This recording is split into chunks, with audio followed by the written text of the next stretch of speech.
안녕하십니까. 자서전 읽어주는 남자 이천보입니다. 오늘은 인류의 눈물을 닦아주는 평화의 어머니 한학자 총재 자서전 9장. 하나님 나라는 우리 가운데 있습니다. 가장 으뜸되는 가르침은 무엇일까요? 편 들려드리도록 하겠습니다.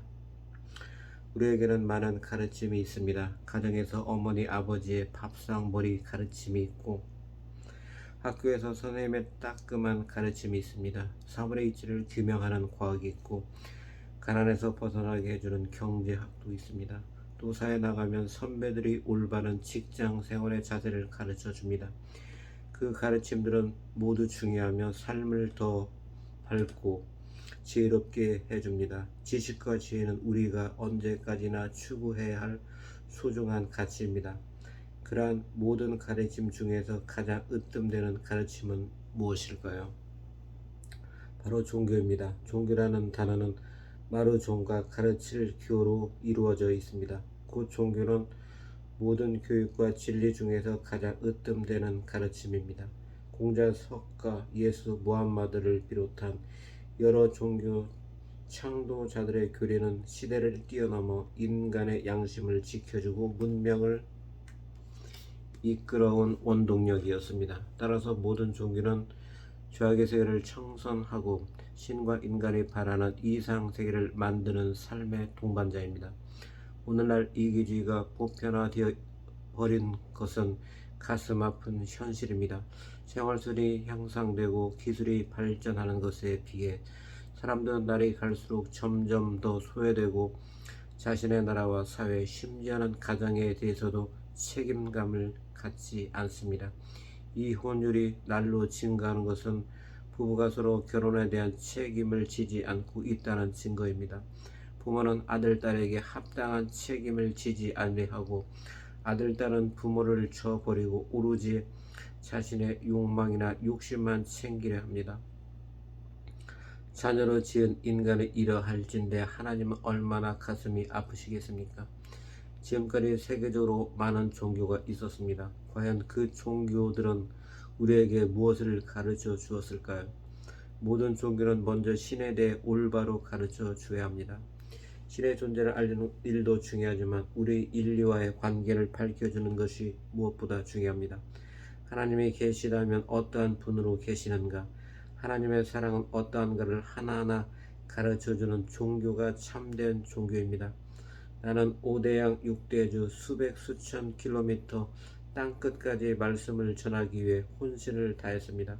가는 곳마다 하나님이 준비한 의인을 만났습니다. 하나님은 아무리 힘든 여건 가운데서도 의인을 찾아오셨습니다. 성경에 나오는 소돔과 고모라는 음란과 폐륜의 도시였습니다. 하나님은 의인 50명만 있어도 멸하지 않겠다고 하셨습니다. 아브라함은 점차 수를 낮춰 10명을 하늘에 고했습니다. 결국 단 한 사람의 의인도 찾지 못해 소돔과 고모라는 화산 폭발로 표생되는 화염 속에 내던져졌습니다. 오직 롯과 그의 가정만 살아남았습니다. 하나님은 내가 가는 세계 도처마다 많은 의인을 준비해 놓으셨습니다. 국가와 민족을 초월해 어디를 가나 의인이 기다리고 있었습니다. 그래서 식구들에게도 하늘에 예비한 의인을 찾으라고 말합니다. 2018년 나는 흑백 갈등으로 처절한 아픔을 겪은 남아프리카 공화국으로 갔습니다. 그것은 10여 년 전 나의 입국을 불한 나라였지만 이제는 온 나라가 나서서 나를 뜨겁게 맞아주었습니다. 그 아픔의 땅에서 아프리카 서밋과 6,000쌍 축복 결혼식을 주재했습니다. 아프리카 서밋에는 전 세계 60여 나라에서 1천여 명의 대표가 참석해 내가 제안한 아프리카 평화 정착과 보다 잘 살기 위한 방안을 추진하기로 결의했습니다. 넬슨 만델라 탄생 100주년을 기념해 그가 남긴 민주주의의 유산을 마음에 되새기는 의미도 있었습니다. 넬슨 만델라의 장손격인 만델라 남아공 국회의원은 나를 증언하는 진솔한 연설로 청중들의 큰 박수를 받았습니다. 한학자 총재님은 나의 할아버지와 같이 이 시대 평화의 아이콘입니다. 신아프리카 프로젝트로 새로운 희망과 비전을 주신 한학자 총재님과 함께 만델라 대통령의 위협을 잇는 아프리카가 되어야 하겠습니다. 축복 결혼식에는 20여 나라에서 6천여 쌍이 참석해 참 어머니를 구원의 독생녀로 받아들였습니다. 나중된 자가 먼저 된다는 말처럼 남아공화국과 짐바브웨, 세네갈 그리고 아시아의 네팔은 비록 가난하고 굴곡이 많은 아픔의 역사를 겪었지만 독생녀를 믿음으로써 찬란한 빛을 발하고 있습니다. 인도의 시성 타고르는 한국을 찬양하는 아름다운 시를 썼습니다. 그 시절 한국은 일제 식민 지하에서 고통의 나날을 보내고 있었으며 세계 어디에 있는지조차 알려지지 않았습니다. 타고르는 코리아 그 등불 다시 켜지는 날 너는 동방의 밝은 빛이 되리라고 예언했습니다. 빛은 참 말씀입니다. 새로운 진리의 말씀을 의미합니다. 한국에서 참다운 말씀이 출현해 인류의 등불이 되고 세계를 밝혀줄 것이라고 예언했습니다. 나는 지금 그 진리의 등불인 원리와 새 말씀을 온 세계에 밝히고자 동분서주하고 있습니다. 이제 밭을 갈았으니 씨앗을 뿌리고 더 깊이 뿌리를 내리는 일이 남아 있습니다. 그 소중한 일에 우리 모두 앞장서야 할 것입니다. 온 인류는 지금 참 부모를 기다리고 있습니다. 우리는 참 부모의 사랑과 생명과 혈통을 이어받은 참된 아들딸이 되어야 합니다. 그럴 때만이 진정한 행복과 영생의 문이 열립니다. 참 사랑은 자기가 없는 사람입니다. 남편은 나를 가리켜 자기가 없는 사람이라고 말하곤 했습니다. 옷장이 텅 빌 정도로 나누어 준다고 말했습니다. 나는 어떤 것이든 애지중지하며 챙겨 쌓아두는 것을 싫어합니다. 우리가 뜻을 함께하며 밤낮 없이 고생하는 식구들을 보면 항상 안쓰러운 마음이 앞서기 때문입니다. 청바동 교회에서도 한남동 공간에서도 지금의 청평에서도 선교사나 손님이 찾아오면 옷장을 열어 옷과 구두를 내어줍니다. 생전에 남편의 옷이나 넥타이도 그렇게 다 새 주인을 찾아갔습니다. 추구하는 식구들을 볼 때마다 작은 것이라도 주어 보내야 마음이 편했습니다. 아프리카나 남미의 가난한 동네에 가면 아무리 바빠도 고아원이나 어려운 사람들을 찾아가려 애썼습니다. 일정이 너무 촉박해 들릴 수 없으면 국제구호 친선재단과 봉사단체를 통해 지원했습니다. 특히 장학금을 많이 주도록 했습니다. 누구라도 어려운 처지에 놓여 있으면 그대로 지나치지 않았습니다. 그것은 마음으로부터 우러나온 진정한 사랑이었습니다. 생명이 먼저일까요? 사랑이 먼저일까요? 이렇게 물으면 대부분의 사람들은 생명이 먼저라고 대답합니다. 생명이 있어야 사랑도 하니까요.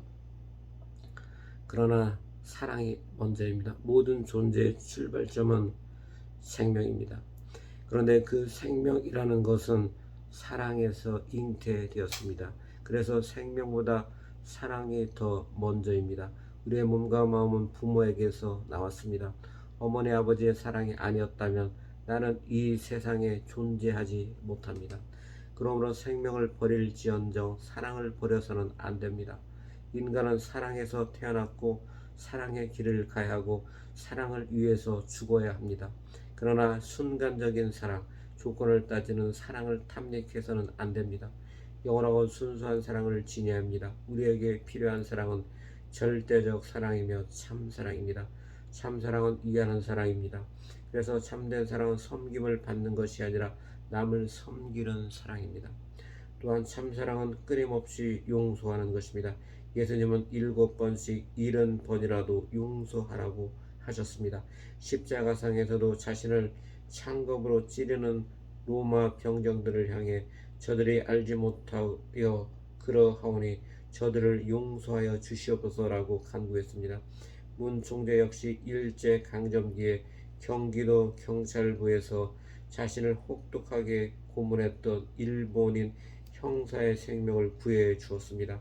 1945년 광복이 되자 미처 일본으로 돌아가지 못하고 숨어있다 한국인에게 붙잡혀 채용될 처지였습니다. 생명이 경각에 달려있는 구마다하라 형사를 한밤중에 밀선에 태워 도피시켰습니다.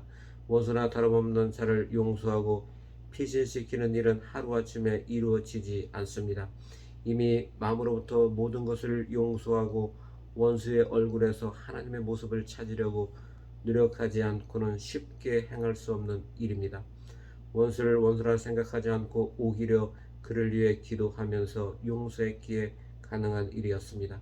이것은 자기가 없는 삶을 살 때만이 가능합니다. 악은 자신의 이익을 얻으려 하는 것이고 선은 죽어도 잊어버리는 것입니다.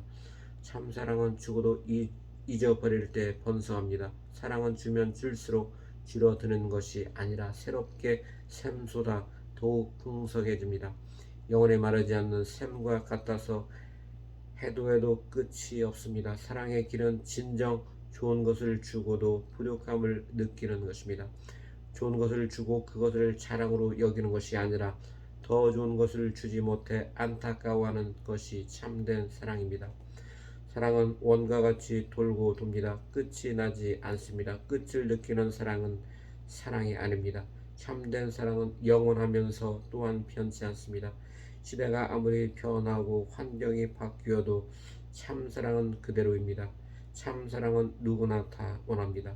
천년 만년이 지나도 참사랑은 싫다 하지 않습니다. 참사랑은 영원하기 때문에 봄에는 그 사랑, 여름에도 그 사랑, 가을에도 그 사랑, 겨울에도 그 사랑입니다. 소년일 때도 그 사랑, 어른이 되어서도 그 사랑, 늙어서도 그 사랑입니다. 사랑하는 사람을 만나면 영혼의 꽃을 피우고 싶어합니다. 사랑은 남자와 여자를 하나 되게 하는 힘입니다. 서로가 완전히 사랑한다는 것은 그가 내 안에 있고 내가 그 안에 있다는 뜻입니다. 사람이 찾는 것 중에서 제일 귀한 것이 사랑입니다. 인간은 귀한 물건, 귀한 사람, 귀한 사랑을 찾아 살아갑니다. 참 사랑을 지니면 모든 슬픔과 고통도 기쁨으로 승화됩니다. 세상의 모든 것은 한 번 주면 없어집니다. 그렇지만 사랑은 주면 줄수록 더 많이 돌아옵니다. 사랑을 받겠다는 마음이 사랑을 주겠다는 마음으로 바뀌면 평화 세계가 찾아옵니다.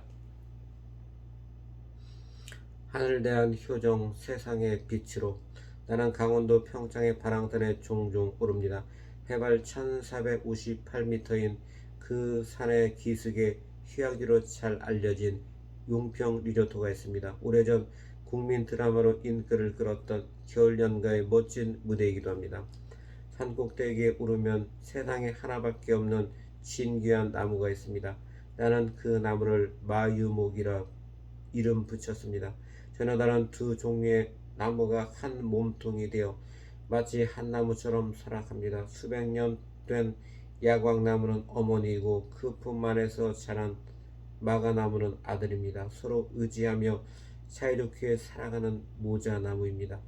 야광나무가 오래되어 속이 텅 비자 그 안에 새가 마가나무 씨앗을 떨어뜨려 마가나무가 뿌리를 내리고 새끼나무로 털을 잡았습니다.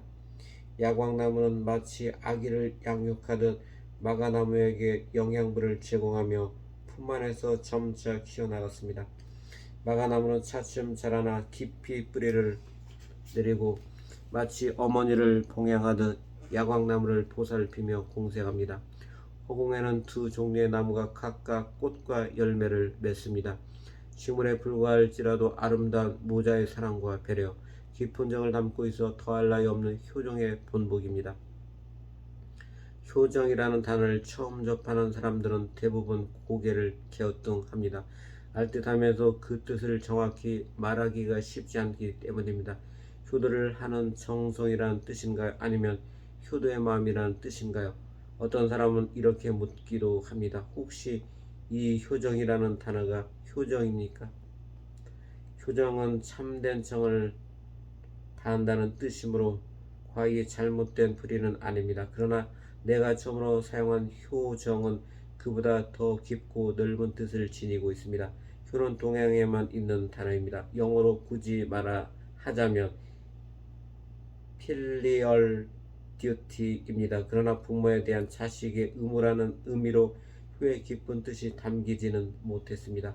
효를 의무로만 여긴다면 마음에서 진정으로 우러나와 부모를 공경하지 못하고 사랑하지 못합니다. 효는 한국의 아름다운 전통이면서 삶의 근간입니다. 이토록 중요하고 가치 있는 효가 차츰 퇴색되어 가는 것은 누군들 가슴 아픈 일이 아닐 수 없습니다. 효정을 생각하면 나는 늘 가슴 속에 큰 슬픔으로 자리잡고 있는 큰 아들 효진이와 둘째 아들 흥진이가 떠오릅니다. 흥진이가 먼저 저 세상으로 떠났습니다. 냉전이 치열했던 시기에 아버지를 지키기 위해 어린 나이임에도 용감하게 앞장섰던 아들이었습니다. 우리 부가 전국을 돌며 승공 걸기대회를 할 때 죽이겠다고 협박하는 공산주의 지령자들이 있었습니다. 그러면 흥진이는 언제나 팔을 걷어붙이며 말했습니다. 아버지를 내가 지켜드리겠습니다. 전국 승공걸기대회 마지막 날 광주에서 문 총재가 강연하기 위해 연단에 올라가려고 하는데 넥타이에 꽂혀있던 넥타이 핀이 사라지고 없었습니다. 나는 의아했습니다. 그게 어디로 갔을까? 언제 없어졌지? 그때 태평양 건너 미국 뉴욕에 있던 흥진이가 교통사고로 운명을 달리했습니다. 문 총재가 광주에서 연단에 올라 강연을 하던 그 시각이었습니다. 흥진이 운전을 하다가 사고를 당하는 찰나에 핸들을 오른쪽으로 꺾었지만 앞에서 달려오는 대형 트레일러를 피하지 못했습니다. 옆에 앉아있던 후배를 살리고 자신은 하늘나라로 갔습니다. 나중에 밝혀진 사실이지만 문 총재를 해치려는 불순한 사람들이 청중으로 가장해 광주 대장에 들어왔습니다. 무대가 있는 앞쪽으로 가려 했으나 입추의 여지 없이 들어찬 관중으로 인해 그 계획은 숲으로 돌아갔습니다. 사탄은 문 총재를 목표로 했지만 기대가 무너지자 대신 흥진이를 희생 제물로 삼았습니다. 흥진이는 아버지를 내가 지켜드리겠다고 한 약속을 희생의 제물이 됨으로써 대신했습니다. 나는 흥진이가 태어날 때 3일 만에 깨어나 걱정을 했는데 마지막 갈 때는 부모에게 가장 큰 효도를 하고 갔구나 생각했습니다.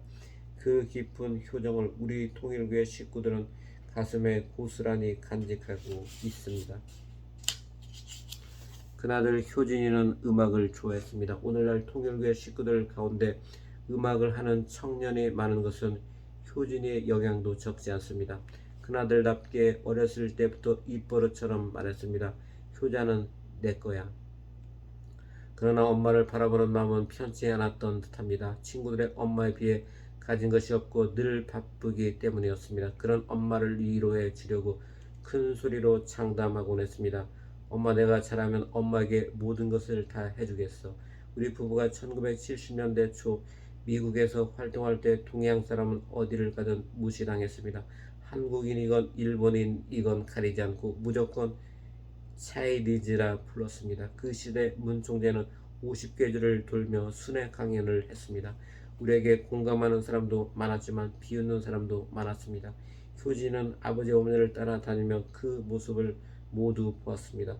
공산주의자들이 아버지 강연장마다 나타나 위협하는 모습을 보고 12살에 불과했음에도 내가 아버지를 지키기 위해 저들과 싸우겠다며 웃옷을 벗었습니다.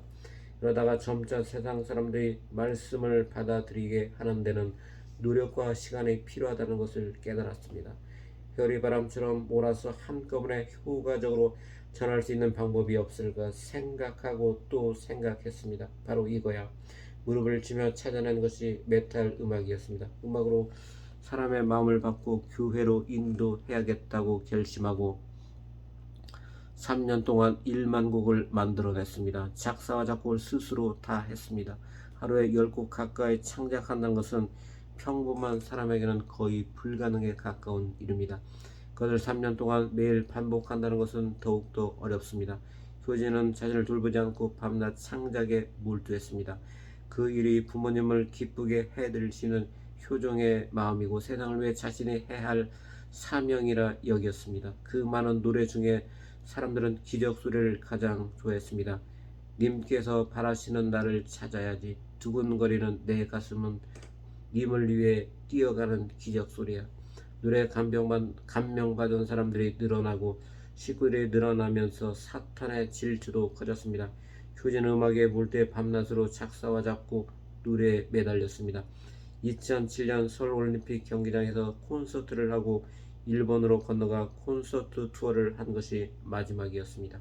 그리고 공연과 연일 계속되는 창작 활동으로 인한 과로로 2008년 하늘나라로 갔습니다. 우리 식구들은 음악으로 사람들을 하나님 앞으로 인도하려 했던 그 마음에 늘 감사함을 갖고 있습니다.